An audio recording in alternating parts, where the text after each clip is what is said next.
The all-knowing physician hath his finger on the pulse of mankind. He perceiveth the disease, and prescribeth in his unerring wisdom the remedy. Every age hath its own problem, and every soul its particular aspiration. The remedy the world needeth in its present-day afflictions can never be the same as that which a subsequent age may require. Be anxiously concerned with the needs of the age ye live in, and center your deliberations on its exigencies and requirements.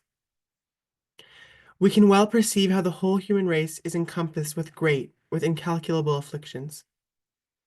We see it languishing on its bed of sickness, sore tried and disillusioned. They that are intoxicated by self-conceit have interposed themselves between it and the divine and infallible physician. Witness how they have entangled all men, themselves included, in the mesh of their devices. They can neither discover the cause of the disease, nor have they any knowledge of the remedy. They have conceived the straight to be crooked, and have imagined their friend an enemy. Incline your ears to the sweet melody of this prisoner. Arise and lift up your voices, that haply they that are fast asleep may be awakened. Say, O ye who are as dead, the hand of divine bounty proffereth unto you the water of life. Hasten and drink your fill. Whoso hath been reborn in this day shall never die. Whoso remaineth dead shall never live. Baha'u'llah. Thank you. So today our speaker is Mr. Peter Terry, and his topic is how the Baha'i Faith addresses the pressing needs of the coming millennium. Peter Terry, a freelance scholar, is the author of many monographs on topics in the fields of religious studies, history, pedagogy, and Western classical music. His writings include Proofs of Baha'u'llah, Proofs of the Prophets, and Truth Triumphs, a Bahá'í Response to Misrepresentations of Baha'i Teachings and Baha'i History. Peter Terry has a BA from the University of Massachusetts at Amherst, began a Ph.D. in Islamic Studies at the University of Chicago, and completed an MM in Vocal Technique and Repertoire at the San Francisco Conservatory of Music. So with that, I'll hand it off to Mr. Terry. So I'm going to I'm not going to show you the document that I'm reading from and sometimes more or less improvising, because it's not nearly as interesting as looking at the Golden Gate Bridge and me wearing my nice cream-colored jacket and shirt. And so, because we're really having a conversation here, and so to begin with this topic, which is the more I looked into it, the more I realized that I needed to write a book or maybe a whole series of books on the subject, because it's so layered. It's so, there's so much to be said about it. Because really, to answer this question in a nutshell, how the Baha'i faith addresses the pressing needs of the coming millennium is actually expressed in tens of thousands of documents. First, those written by Baha'u'llah, then those written by Abdul Baha, and then thirdly, those written by Shoghi Effendi. And I could include some of those written by the Universal House of Justice, but the House of Justice is more occupied with what's going on today than they are about what's happening in the far-off future. For that, we had the prophetic voices, the prophetic voice of Baha'u'llah, and then his two interpreters that helped us to better understand that prophetic voice. So to contrast what I will be sharing with you about his perspective, I want to give a little brief snapshot of where we are today. A lot of us spend a great deal of time on the internet, and so we have a lot of contact with social media influencers, social justice warriors, entertainers, and other leaders of fashion who don't talk very much about tomorrow, that is in a larger sense. It's all about today. It's very much about let's do it today. Let's talk about it today. You can't wait. It's long overdue. And if there is some talk about tomorrow, it's only tomorrow. It's not really very little discussion about what's going to happen a decade from now, let alone a century. There's sort of this collective understanding among those who use the internet is that the internet is all about the present moment. And that's all that really matters. And so there's, of course, enormous change because from one moment to another, we're constantly seeing variations in our lives. But where's the perspective? Our perspective is very much present-oriented. And today we're going to be talking about some dimensions that are very much out of the ordinary. Because we're not going to be talking about the past. That's easy enough to do, and there are lots of speakers who talk about the past. And we're not going to be talking about the present. We're going to be talking about what's going to happen in the future, far off into the future. And actually, we're going to be talking about the coming millennium, and that's a minimum of 1,000 years. So I'm going to read to you a few texts that talk about what that 1,000 years or more, what it's going to bring to us, what we can look forward to. So one of the things is there are 3 texts that I want to share with you briefly that talk about this principle of Baha'u'llah, about the duration of his cycle, or rather of his dispensation in terms of divine revelation. And here's how he puts it. And this is the first text is taken from the day of Rizwan. On Rizwan, Baha'u'llah made a declaration to all of the people who were in the garden of Najd in Baghdad. It was called the Rizwan Garden, the paradise. That's Rizwan means paradise. The Paradise Garden, absolutely gorgeous garden on this little island off of Baghdad in the river. And for 12 days, they were commemorating the fact that Baha'u'llah and his entire family and many friends were moving to Constantinople, to what we call Istanbul. But it was a very, very portentous gathering, because at that gathering, he declared himself to be the promised one of the Bab, him whom God shall make manifest, to a few selected people. But everybody else who was there certainly felt that something was going on of enormous consequence. Now, to remind you, him whom God shall make manifest was a future messenger of God that was promised by the Bab. And the Bab was very clear that this messenger of God was going to be exalted in station and in magnitude of revelation beyond anything that he could do. And so, and he also recommended it was going to happen. There were going to be 2 appearances of this future manifestation of God. One was 9 years after his declaration, and the other one was 19 years.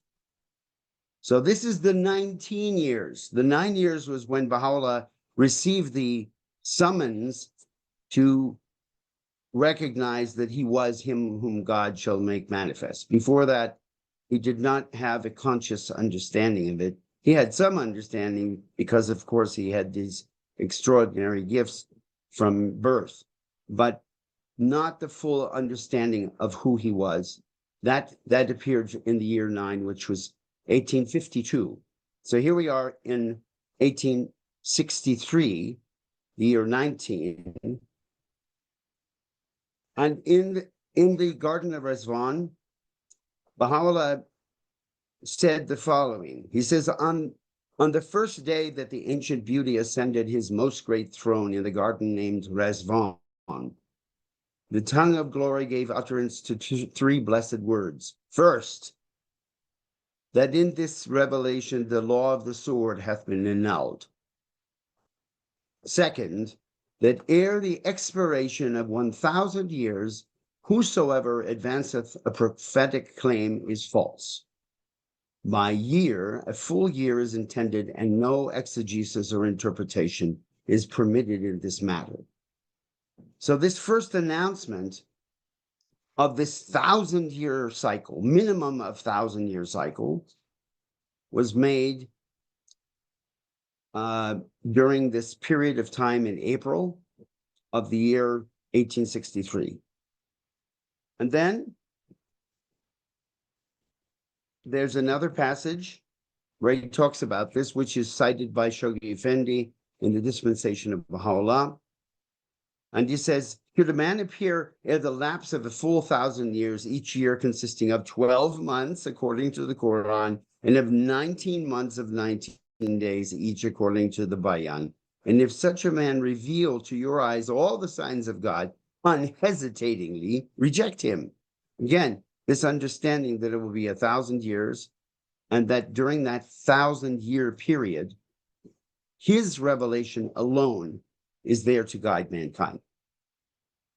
And I'm going to do, and the third one is one sentence in the book of laws of Baha'u'llah called the Kitabi Aqdas. He says, whoso layeth claim to a revelation direct from God, ere the expiration of a full 1,000 years, such a man is assuredly a lying impostor. So why is this significant? We'll get to the details on this later on, but there has never been a manifestation of God ever in recorded history who has given a specific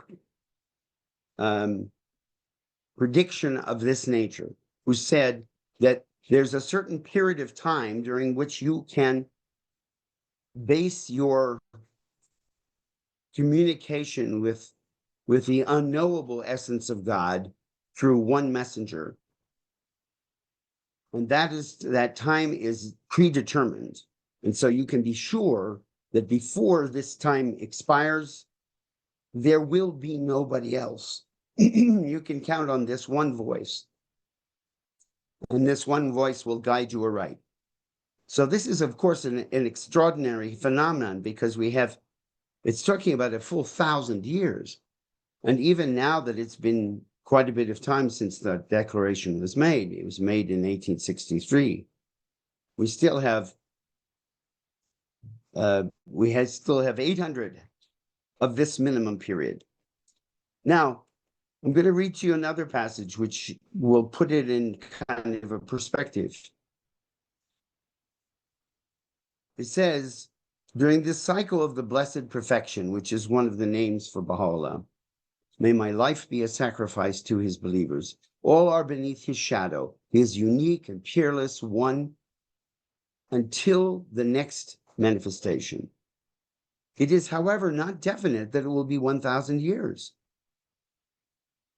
It may be 2,000 or 10,000 or 20,000 years. But it is definite that for the coming 1,000 years, there will appear no manifestation. And by the way, I will talk with the organizers here about how to do this, but I have written all of this in a document, which I'm going to send to them, and then anybody who would like to have the whole thing and read it carefully and study it is not just welcome, but encouraged to do so, because it has some fascinating information. Now, for the big surprise is, first of all, Baha'u'llah is talking about a period of time, 1,000 years, where something is going to happen and something's not going to happen. The thing that's going to happen is that his revelation is going to guide humanity, all of humanity, for at least this 1,000 years. But as we saw from Abdul Baha, the duration of his dispensation may be much longer than 1,000 years. It may very well be considerably longer, and that really depends on who legitimately arrives as a manifestation after 1,000 years. Now, the big surprise is this.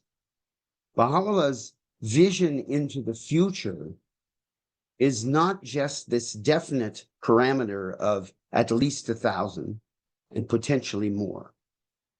It's much, much bigger than that.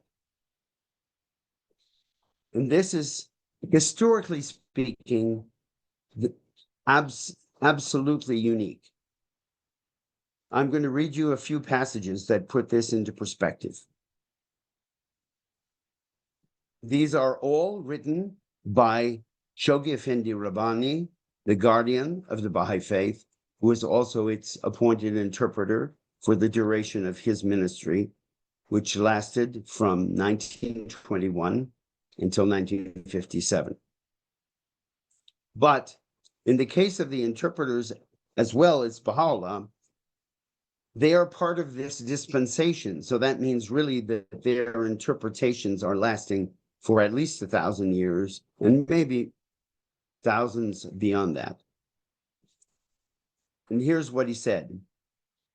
He says, Baha'u'llah, founder of the dispensation marking the culmination of the 6,000 years old Adamic cycle, is the inaugurator of the 5,000 century Baha'i cycle.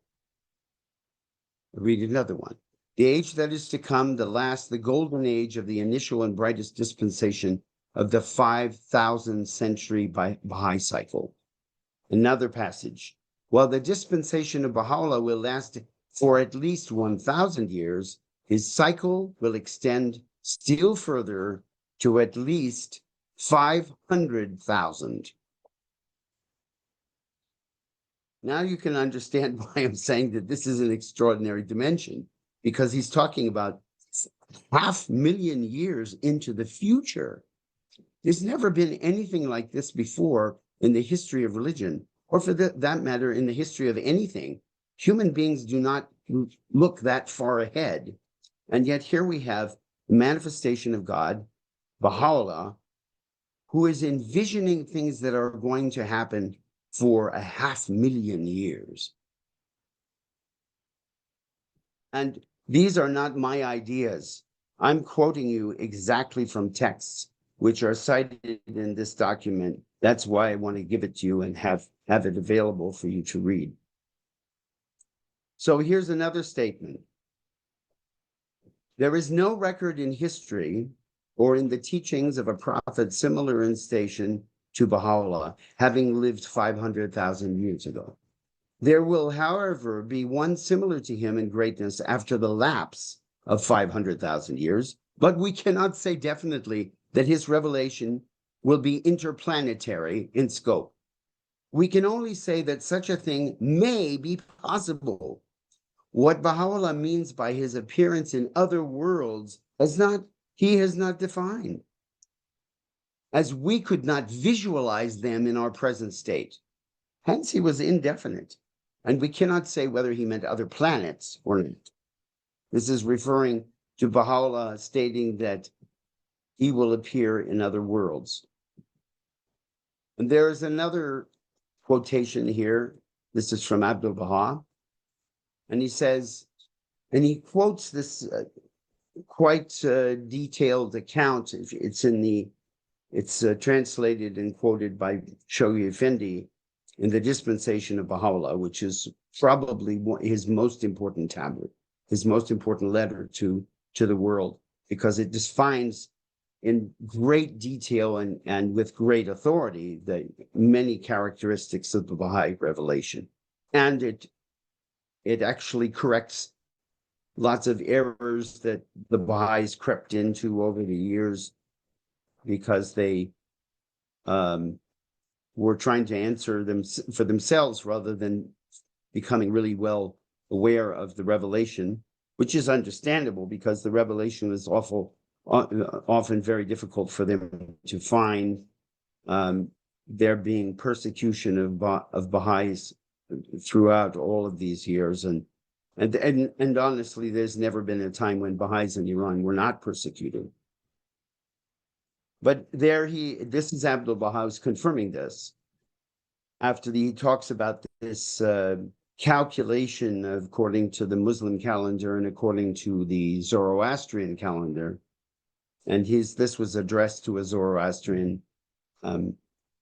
He says, from this you can imagine the magnitude of the Baha'i cycle, a cycle that must extend over a period of at least 500,000 years.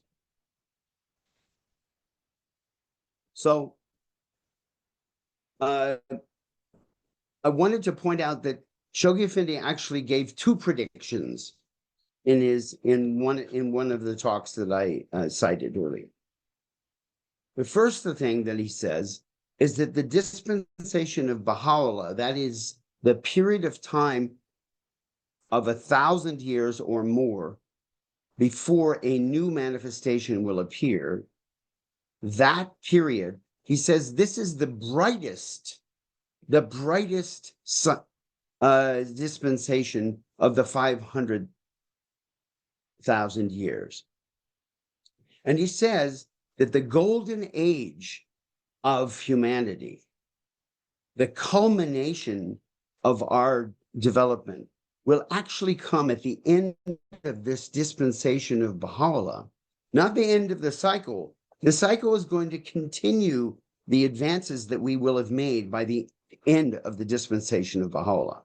So again, you have this extraordinary vision far into the future that there's going to be a culmination of human development where we reach our maximum potential, and then we stay wide open with that same potential, growing under the same revelation for the remainder of the cycle, which is potentially up to 500,000 years. Now,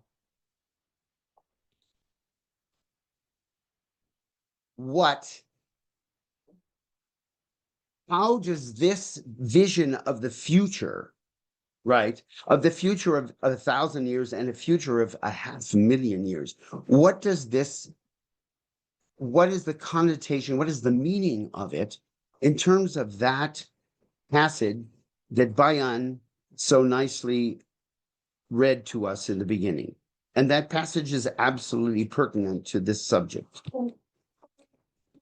What we have in tablets written in the Persian language, one of them was written directly to a Zoroastrian whose name was Manikchi Sahib, and another one was written to the great Baha'i scholar Mirza Abul Fazl Golpaygani, and it was answering questions of this same Manikchi Sahib that he felt more comfortable conveying through Mirza Abul Fazl. So in both of these tablets, both of these letters, Baha'u'llah is talking about the 1,000 years to come and what needs to happen during that period of time. All right?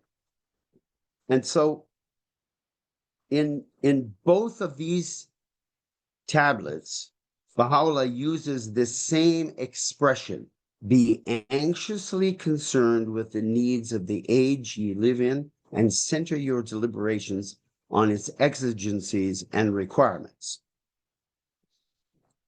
In the first one, where he's answering the questions that were conveyed to him by Mirza Abul Fazl, he explains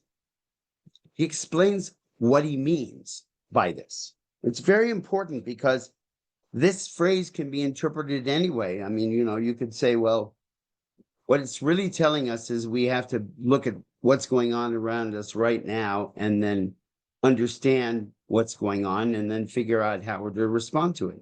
But actually, what his explanation of what this means in the context of the 1,000 years is something that we certainly want to inform ourselves about. And this is the context of it.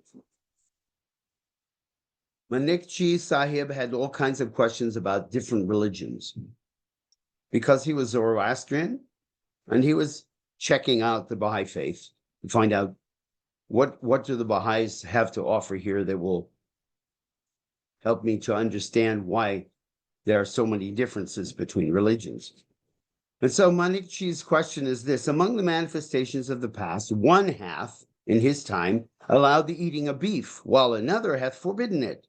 One hath permitted the eating of pork, whereas another hath prescribed it. Thus do their ordinances differ. I entreat the true one, exalted be his name, to graciously specify the appropriate religious prohibitions. Please, Baha'u'llah, tell me what to do. Baha'u'llah answers, a direct reply and detailed explanation of this matter would have overstepped the bounds of wisdom, inasmuch as people of diverse faiths associate with the distinguished Sahib, and a direct reply would have contravened the laws of Islam.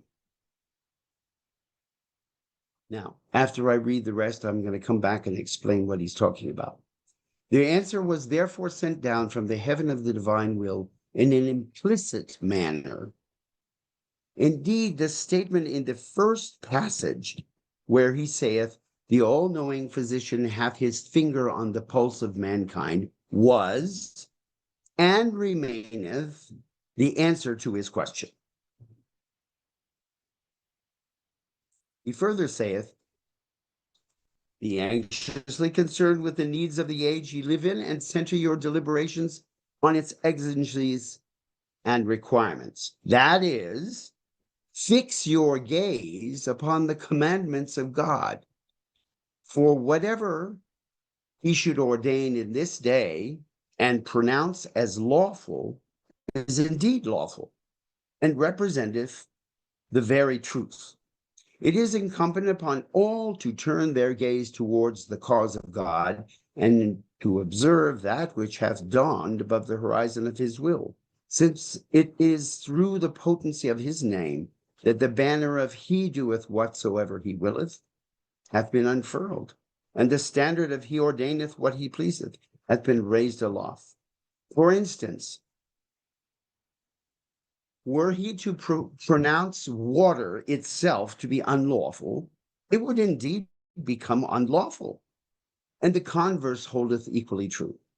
For upon no thing hath it been inscribed, this is lawful, or this is unlawful. Nay, rather, whatsoever hath been or will be revealed is by virtue of the word of God, exalted be his glory. Now, let me take you back to the beginning of this passage, because most of us do not do not spend years of our lives immersed in the way that manifestations talk. As it happens, I've done that. I've spent many, many decades. I just turned 72. And a great deal of that time, I've immersed myself in scriptures, not just Baha'i scriptures, but also scriptures of other faiths. And so gradually I came to understand sometimes what the manifestation was saying that was not immediately apparent to me at the first time I read it, or the second, or the 20th time. And still, it's a journey that I continue to travel on, and it's a journey that all of us are invited to. So, first of all, it says, a direct reply and detailed explanation in this matter would have overstepped the bounds of wisdom, inasmuch as people of diverse faiths associate with the distinguished Sahib, and a direct reply would have contravened the laws of Islam. So in other words, Sahib is is having conversations with, very intimate dialogue with members of the religion of Islam, that means Muslims. And Baha'u'llah said it would not be wise to talk openly about this topic. In other words, it has to be done implicitly, it has to be done with great moderation and care. And why? It's a very simple answer for you. And that is because Muslims at that time, all Muslims at that time, and to this day, most Muslims believe that Muhammad is the seal of the prophets and there is no revelation after Muhammad. Whereas Baha'u'llah is right there is saying the manifestations of God will continue to come. They came after Muhammad. They will come after Baha'u'llah. Manifestations of God are a permanent fixture in our lives. And consequently, he says, the all-knowing physician hath his finger on the pulse of mankind. He says, this is the answer here. But you have to think about it. You have to unpack it in order to understand how can it be the answer? Because sometimes Baha'u'llah speaks very, very succinctly. So God knows what we need, okay? And so we're going to get it. That's it, right there in a nutshell. He hath his finger on the pulse of mankind. And why does he say the pulse? Is because a doctor, he is a physician, he's the divine physician. He puts his finger on your pulse to check, are you okay? Are you living? Are you travailing? A good doctor can tell a lot of things by taking your pulse. That's why the first thing we do when we go see the doctor is they go and check. They go and they put that thing around your arm to find out, how's your heart working? Okay? Then, so the next thing he says is this phrase that we hear so often. Be anxiously concerned with the needs of the age you live in and center your deliberation on its exigencies and requirements. So here in this code language, he's saying, don't go and think you're going to find the answers to the needs of the age by going and reading the Quran, or going and reading the Bible, or going and reading the Bhagavad Gita. There's much wisdom in those things, but the solution to the problems that we face, that's going to come from the most recent manifestation. And this is how he explains it. He says, that is, fix your gaze upon the commandments of God, meaning his commandments, for whatsoever he should ordain in this day and pronounces lawful is indeed lawful and representeth the very truth. And then the rest of that passage, he's using mostly Quranic terminology. When he's quoting, he says, he doeth what he willeth, he ordaineth what he pleaseth. It's speaking of the authority of the manifestation, that whatever he reveals during the dispensation that he is addressing, in this case, Baha'u'llah is addressing 1,000 or more years. Whatever he reveals, that's the standard. That's the standard of truth. That's the standard by which all of humanity is meant to guide itself.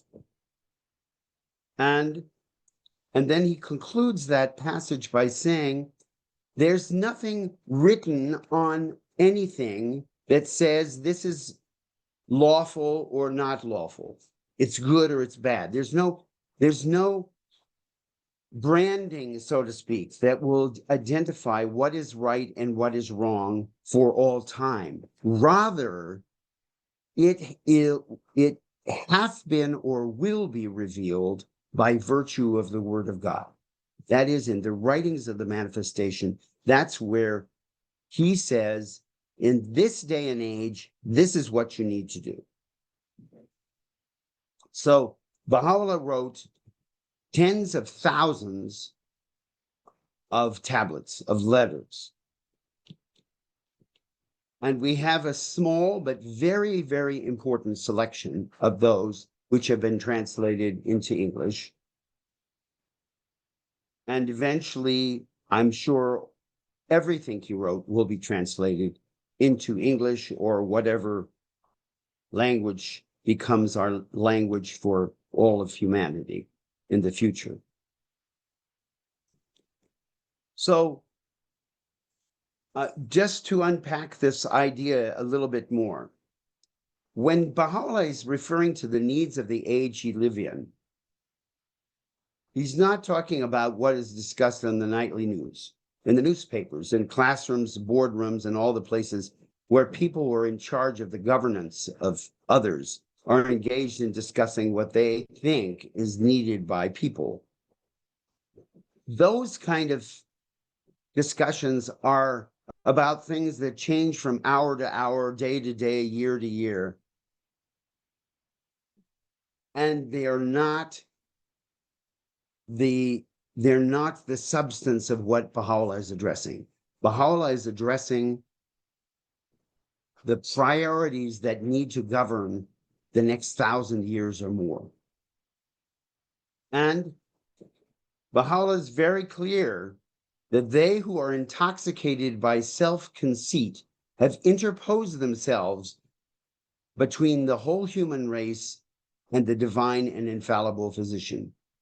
In common parlance, what he's saying is that they are presuming to know what's best for us and to tell us what we need to do, when in reality, we should be listening to him, because he is speaking inspired by God, and God created us and wants the best for us. So of course, who do we trust? We trust the people. If you know the story of Adam and Eve in the Garden of Eden, then you know that Adam and Eve were created by God, were in a perfect environment, were told what the rules of the environment were, and then this entity who's not even an entity as advanced in evolutionary development as they are, comes and says, oh, you don't have to follow that rule. You can go and eat that fruit. It's not bad. But you see, humanity is we're kind of adolescent in that way, is that, or, at that point it was more like childlike behavior. Now we're more like adolescents, where we follow our feelings, we follow our appetites, and we like to think that we know what's best for ourselves. But the reality is, our leaders can neither discover the cause of the disease that's afflicting us, nor do they have any knowledge of the remedy. So this is the job of the manifestation of God and of the most recent manifestation of God. This is what Baha'u'llah is explaining to us. And I want to cite some more passages, because his words, I often prefer to cite him rather than to come up with my own, because he's so precise and so powerful in his wording. In the Ministers of State of the Ottoman Empire, in which he resided, the Ottoman Empire was this vast area governed by Sunni Islam, directly adjacent to Iran. And when Baha'u'llah was exiled to Baghdad, and then later Constantinople, then Adrianople, then finally to Akka, in all of those places, he was in the Ottoman Empire. And he had lots of communication back and forth with the ministers of state and even with the Sultan of the Ottoman Empire. It was a vast empire, probably the biggest one of its time. And here is how he addresses the ministers of state of the Ottoman government. He says, if the laws and regulations to which ye cleave be of your own making, we will in no wise follow them. Thus I have been instructed by him who is the all-wise, the all-informed. Such hath been my way in the past, and such will it remain in the future, through the power of God and his might. This indeed is the true and right way. And he goes on to say, it behooveth you, O ministers of state, to keep the precepts of God and to forsake your own laws and regulations, and to be of them who are guided aright. Better is this for you than all ye possess, did ye but know it. He continues there, he says, if ye transgress the commandment of God, not one jot or one tittle of your works shall be acceptable in his sight. Ye shall ere long discover the consequences of that which ye shall have done in this vain life, and shall be repaid for them. This verily is the truth, the undoubted truth. If you think very deeply about this passage, you will see that it's a condemnation of every ruler that has existed, either contemporaneously with Baha'u'llah or since. Because all of these rulers were making up their own rules and then insisting that we have to follow them. And here he is saying that it is the rules that are revealed by God that are meant for us. And if they interfere in this process, that they will pay the consequences. Hitler and Stalin and everybody else who's done this is going to pay for having done so, because they've misled humanity. Now, some statements of a positive nature, where he's talking about the appropriateness of the laws and teachings that he has revealed for humanity. He says, were men to strictly observe that which the pen of the Most High hath revealed in the Crimson Book, they could then well afford to dispense with the regulations which prevail in the world. Certain exhortations have repeatedly streamed forth from the pen of the Most High, that perchance the manifestations of power and the dawning places of might may sometime be enabled to enforce them. All right, so a little explanation here. He says, if they were to observe strictly whatever the pen of the Most High, that is Baha'u'llah, has revealed in the Crimson Book, which here talks about all of his writings. The Crimson Book he uses that term because it's a fulfillment of prophecy. It was referred to by the Bab and the Qayyulamas Asma, and often Baha'u'llah uses the imagery of this red epistle, this astonishingly red color that is telling us the truth for our day.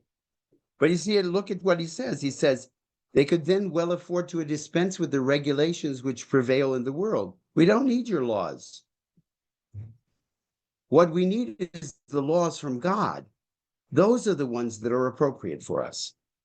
This is how momentous this is. This is talking about the next 1,000 years, that at least, that we have laws that have been revealed for our guidance to take care of us. Now, here in another passage, I'm not citing all the passages by any means. There are many, many. But here's one that speaks of a very specific law.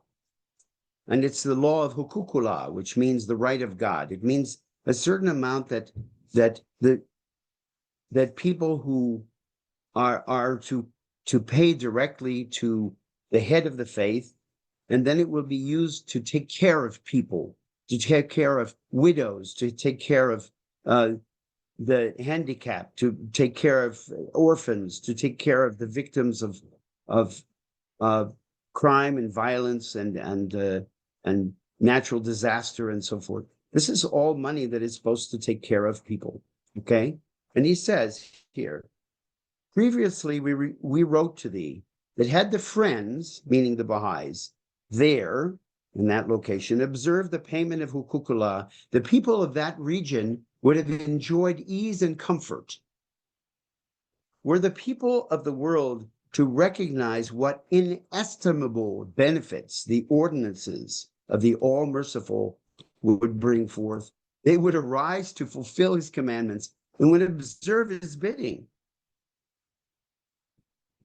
In another passage, he says,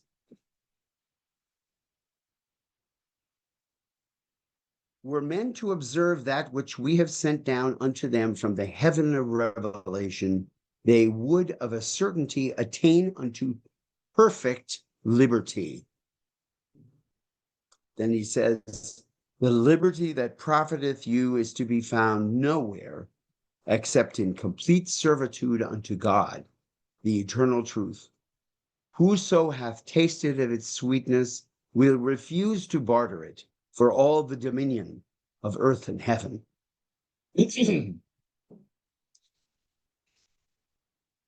And this description of perfect liberty, of course, Baha'u'llah is explaining that the liberty that we tend to identify with most closely, certainly in our many cultures in the world, is the freedom to do whatever we want. But his point is that that's not true freedom, because that doesn't give you spiritual freedom, and that certainly does not prepare you for the worlds of God that you're going to live in after this world. Because in those worlds, being in harmony with God's will is essential. That's really how you live in those worlds. That is what gives you freedom, is because you are in harmony with the truth. In fact, he says, again, the liberty that profiteth you is to be found nowhere except in complete servitude unto God, the eternal truth. In another passage, he says this, for were men to abide by and observe the divine teachings, every trace of evil would be banished from the earth.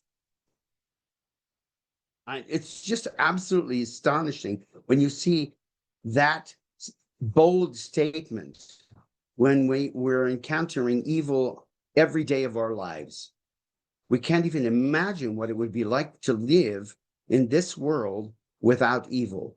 It's omnipresent.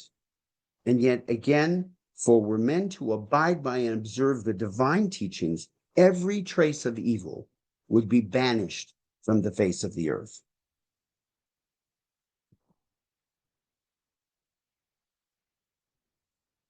And another passage here where he says, know thou of a truth, that whatsoever hath been prescribed in the book is indeed the truth, no doubt is there about it, and it is incumbent upon everyone to observe that which hath been sent down by him who is the revealer, the all-knowing.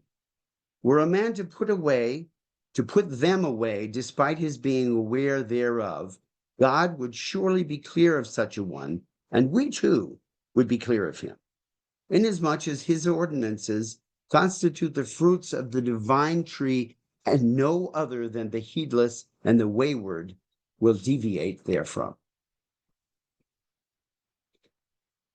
Another statement of the same matter, which is, God has revealed to you what you need in order to order your lives. And that is true not of us as individuals alone. That is for the entire population of the world. That's for humanity. I'm going to give you a couple more, all right? And he's, so thou hast moreover asked me concerning the ordinances of God. Know thou of a truth that whatsoever hath been prescribed in the book is indeed the truth, no doubt is there about it, and it is incumbent upon everyone to observe that which hath been sent down by him who is the revealer, the all-knowing. And from another tablet of Baha'u'llah, he says, it is the duty of all besides him, that is the manifestation, to observe whatever laws and ordinances have been enjoined upon them, and should anyone deviate therefrom, even to the extent of a hair's breadth, his work will be brought to naught. In another passage, he says, that which the Lord hath ordained as the sovereign remedy and greatest instrument for the healing of all the world is the union of all its peoples in one universal cause, one common faith. This can in no wise be achieved except through the power of a skilled and all-powerful and inspired physician. This verily is the truth, and all else naught but error. Again, this is reiterating the fact that his message is for all of humanity, not just for some small group of people. All of his counsels are good for all of us. Now, we tend to think that you have to be Baha'i, you have to accept the faith and become a Baha'i before any of the teachings of Baha'u'llah and any of his laws actually are of any use to you. But it's the exact opposite. Therefore, everybody, regardless of what we believe in, and then because these are the instructions from our Creator about how best to live our lives. And so we may live according to those principles, and it may take us a lifetime to discover the wisdom of those provisions, the wisdom of those laws. But it's okay, because he understands that we are limited. Some of us have quick understanding, others it takes a very long time. For me, it's taken a very long time. I first encountered the faith when I was 19 years old. I've been working really hard at this. I'm 72. And I feel that I made a little bit of progress, thanks to God, to understand some of this. But it's for everyone. And sometimes, and Baha'u'llah will refer to those people who read one verse of his and they get it and they understand, and it's like, okay, I get, this is how I'm going to live my life because I understand the voice who's speaking to me. This is the voice of God. This is the voice of my Creator is speaking to me and telling me how to live my life. All right?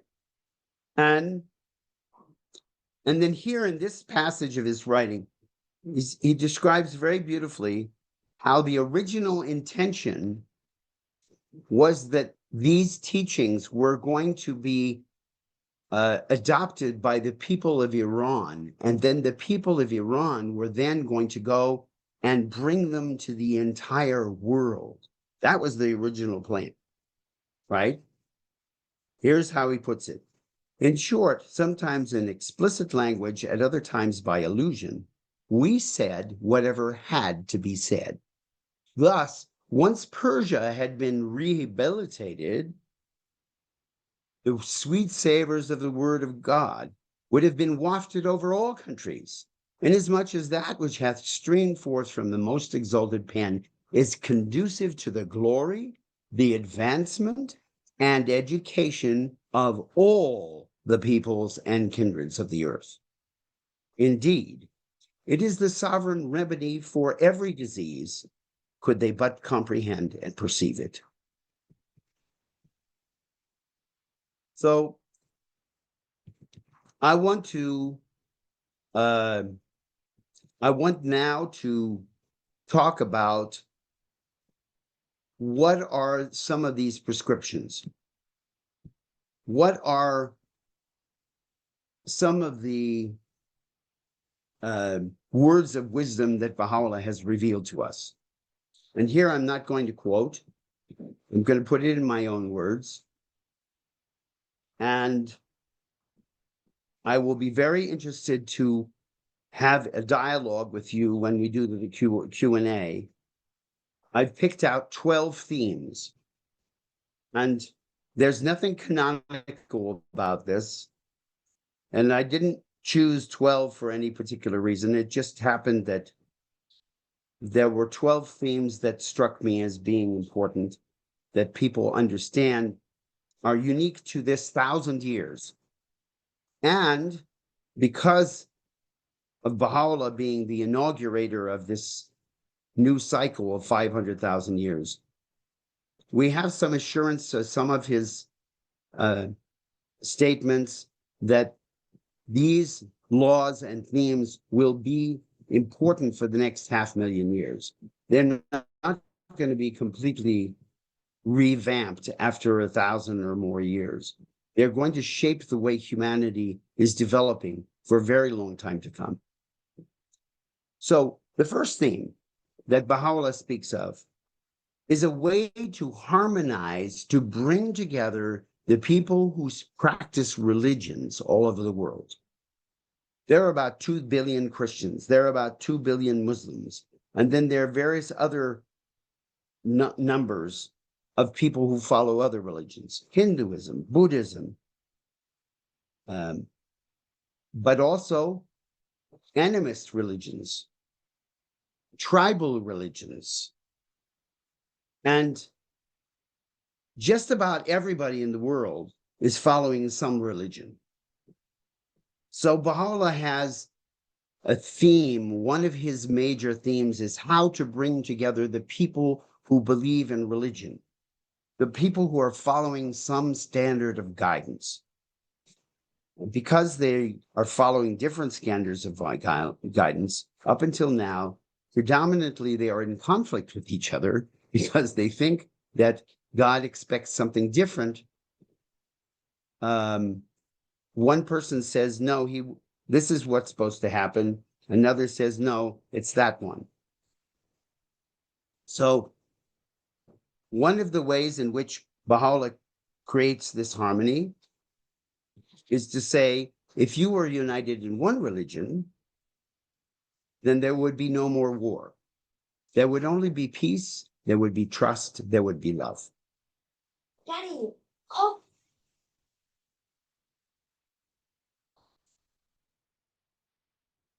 The second theme that he teaches all people is that all people, not just people who believe in religion, or let alone one of the major religions, such as Christianity, Islam, Hinduism, Buddhism, or the Bahá'í Faith, not all people are brothers and sisters. Humanity is one. We are called to love everyone. This is a major theme of his teachings.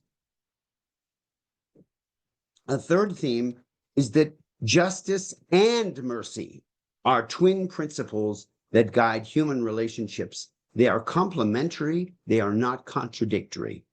We need to show justice and mercy. Both are indispensable. A fourth theme is that it is for the good of all to have enough resources to live in comfort, in good health, and safety. And if those who have more voluntarily share with those who have less, we can unite humanity without violence to anyone. This is another theme of his teachings. A fifth theme is that just as we have been engaged in education and training for war, for conflict, we can choose education and training for peace. One of his teachings. Another one is that cultural diversity, if it is shared, will enrich all of us. We do not lose anything by sharing our cultural characteristics with others or by them sharing theirs with us. We just get richer. We have more rather than less. A seventh theme is that if men are not enslaved to their work and women are not enslaved to child rearing and domestic service, they will become true partners and work as the two wings of a single bird. The eighth theme is that nature, the world of nature, and books are our two most important sources of learning, health and happiness, and are to be shared with everyone. A ninth theme is that we should all speak one language. We should have an auxiliary global language so that we can communicate with every human being on the planet. How are we to be able to express our love and collaborate with these peoples if they're not speaking the same language with each other? Now, the global language could change from time to time. It's not that important. Right now, it looks to a lot of us, it looks like that auxiliary language is English because there's so many people who speak it. But it could change. It could be something else in the future. It doesn't really matter. What matters is we need to have a language that we speak together, because otherwise we can't communicate. If we can't communicate, we can't create this global civilization that all of us want so desperately. The 10th theme is that physical knowledge is required to sustain life on Earth, and metaphysical knowledge, that means the knowledge of divine things, of spiritual things, is required to sustain relationships on Earth and to prepare for eternal life. And Baha'u'llah, like all the manifestations, reminds us that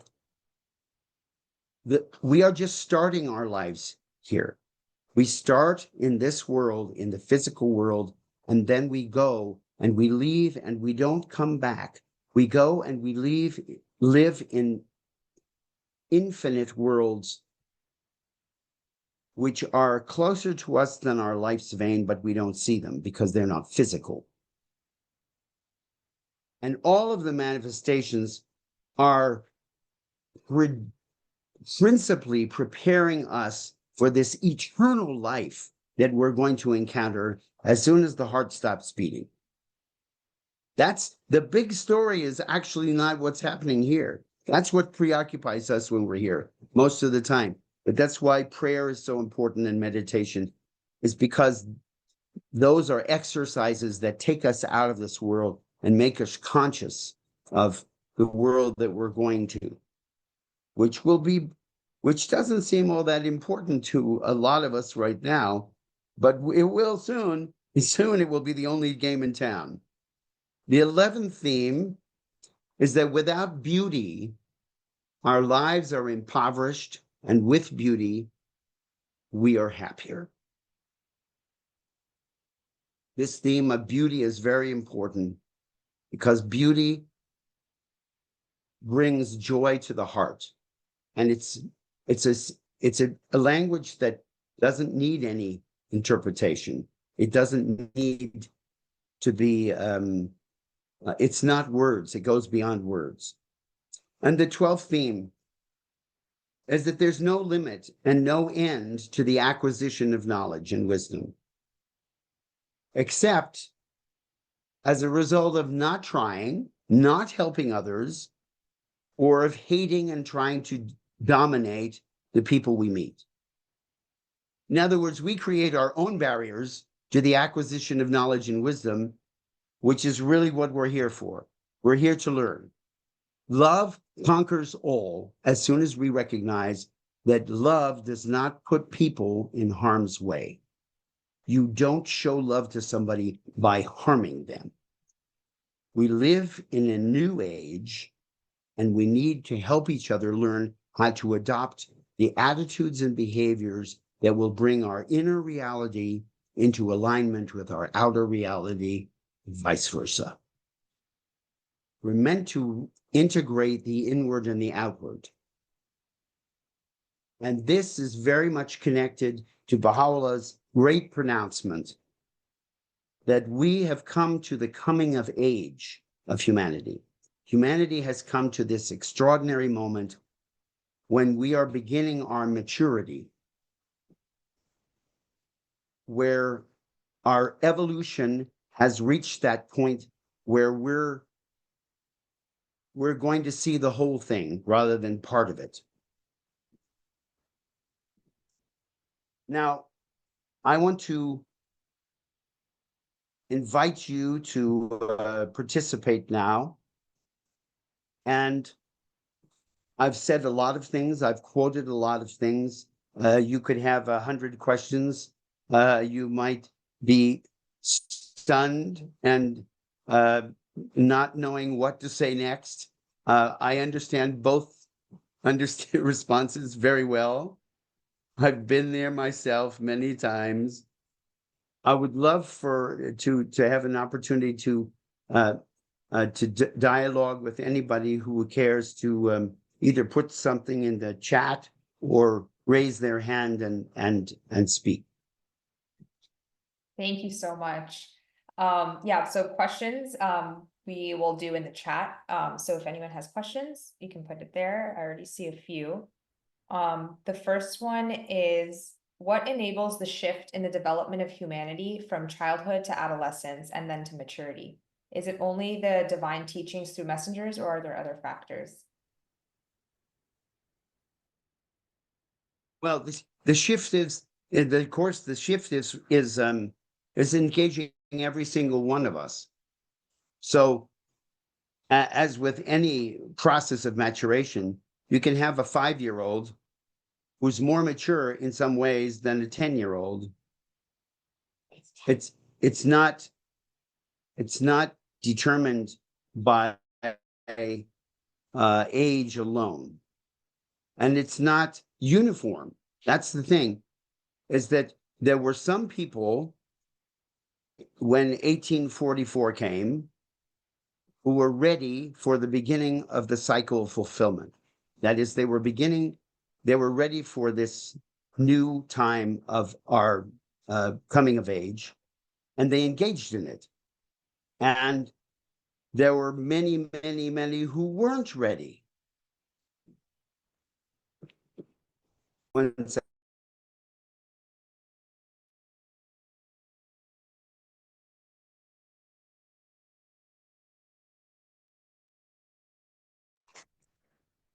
Yes. So there's no uniformity about it. But what is the driving force behind this maturation process? It's the will of God. It's this revelation of God. And the more we're connected with it, see, everybody's connected to it. There is no doubt about this. Just like the Baha'i teachings are for everybody, they're for all of humanity. The influence of God in guiding us is for everybody. You know that wonderful prayer of the Babs, which is the shortest one, so it's the one that everybody should memorize, right? Is there any remover of difficulties save God? Praise be God. He is God. All are his servants, and all abide by his bidding. Yes, we all do, because we're created to live in this universe, and most of what gets decided in this universe of universes, is beyond our control. So of course we're all abide by his bidding. We do all the time. And then we think we're so we like to think that we're independent, and so we take actions, but it's always within the context of actually we're living in this extraordinarily vast world of reality. And remember, if you go back a few hundred years, people thought that the world of existence was limited to the planets around the Earth. Around the sun. Well, around the Earth, yes, because at one point they thought all these planets and the sun were revolving around the Earth, right? This is our self-centeredness. But this self-centered consciousness is very limited. We only see what we are, what our fellow human beings tell us, and what we can physically ascertain. It's very, very limited. And that's why the manifestations have played such a vast role, and they continue to. It's because they see more. They see a whole lot more. And they reveal a lot of that greater existence to us. And like I said, we can observe quite a bit by looking into nature. That is one of the books of God, is nature. And the other book, including our own human nature, the other book is the scriptures. And the scriptures have this power which is beyond you can't pick up any book that will give you the inspiration and guidance that the book of God will. There's no comparison between them. They might be written in the same language. They may even sound alike, but it's not, the nature of them is different. So again, this transition from one state to another is it's dependent on the individual taking the step themselves. You just because the people around you are living at a particular level of consciousness doesn't mean that you have to live that way. You have that choice. You have that challenge. You have that promise from Baha'u'llah that if you want to live in the golden age of the faith, you can do it inside of you. And it's really going to take billions of people finding it inside of themselves to be able to make it happen outwardly in the whole planet. Because we're not going to force people to do this. Remember, in 1863, he made this first declaration when he said that this dispensation will last at least 1,000 years. At the same time as that, he said there's no more using, no more rule of the sword. That means there's no compulsion. You can't force people to do things anymore. That's not acceptable to God. We have freedom to find our own way. And why? Because we're beginning our adulthood. And adults have the responsibility to find their own way. And this is so connected to so many of the Baha'i teachings. Our teachings about education, our teachings about not having any prejudice towards people according to their race or their caste or their money or anything, because it's all about coming to that, expanding your consciousness. And as you expand your consciousness, then you learn to live with everybody in a spirit of love. Not because somebody told you to do it, but because you discover it in your own heart. You are transformed and you become that lover of humanity that Baha'u'llah is calling on us to do. In this epistle to the son of the wolf, there's this absolutely gorgeous passage where Baha'u'llah says the most important teaching that he has is that we are all the fruits of one tree and the leaves of one branch. That's it. That's the summary, right? Because if we don't learn how to love everybody, then all the other teachings and all the other laws are inconsequential. This is the essence of it. He says the station of the person who understands that is the highest. This is the highest we can go. We're not going to do highest by praying the most, meditating the most, or even any other sorts of ritual acts or outward acts. It's that attaining the capacity to love every human being that crosses our path. That's power. So I spent 15 minutes answering one question. Good luck to the other people. I'm going to have to be very quick, right? Yeah, maybe So, one more yes, question. Maybe? I'm going to send the document. I will send our document to Armin so that that you can find a way to share it with everybody. I'm sure that you've had this before, so you probably have this down pat. Yeah, I'll probably put it in the Let's description box see. of our YouTube video. Oh, awesome. Okay. All right. Let's see. What does it says? Most government. This is from my friend Peter Burns in Wales. He says most present government are based on opposition or disunity and desire for power and status. Exactly. So really, the huge change here is that the government of the future, the government that is intended for all of humanity, is a government in which those who are in positions of power are the servants of humanity. They're there to serve us. They love us and they take care of us. And it has nothing to do with power and status and, all of those factors. In other words, we we won't have narcissists telling us what to do with our lives. We're going to have God-illumined souls who are always thinking about what is best for us. And by the way, this might sound very lofty and, oh, well, you know, that seems really far away. No, it's not. You can have this in your home with your spouse, with your children. You can have this in your neighborhood with your group of Baha'is or Christians or whichever group that you're part of. It's learning how to love.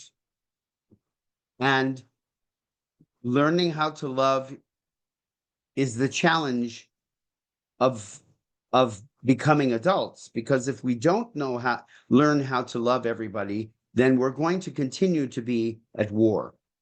We're going to continue to be competing for scarcer and scarcer resources, and we know where that leads, right? It leads to the opposite objective that we want to reach. We want to go back to paradise. We want to live in a perfect world. And we've now been equipped with such fantastic technology, which is also from this revelation. All of this technology can be used in God's path, or it can be used to kill each other. And we have to make that choice. And we have to choose every day to do it. Thank you. Well, it looks like we're out of time. So I guess we'll have to end the questions there. But thank you so much for giving your talk today and answering our questions. You're welcome. Thank you for being such a wonderful hostess. Of course, thank you. And your whole family for making this possible. It's really, we love these talks and the opportunity to speak, but also the opportunity to listen. And I thank you I think everybody feels this way. We're very, very grateful that you're doing this. Thank you. Really appreciate that. So our speaker next week will be Steve Sarowitz, and he will be talking about who are the Baha'is and what do they believe in. So these talks are every Saturday at noon Eastern time. I've put the link to our mailing list and our YouTube channel where we're going to post all the videos afterwards. So you can subscribe, it's free, and you can get notified when we upload. Thank you, everyone. We'll see you next week. Bye.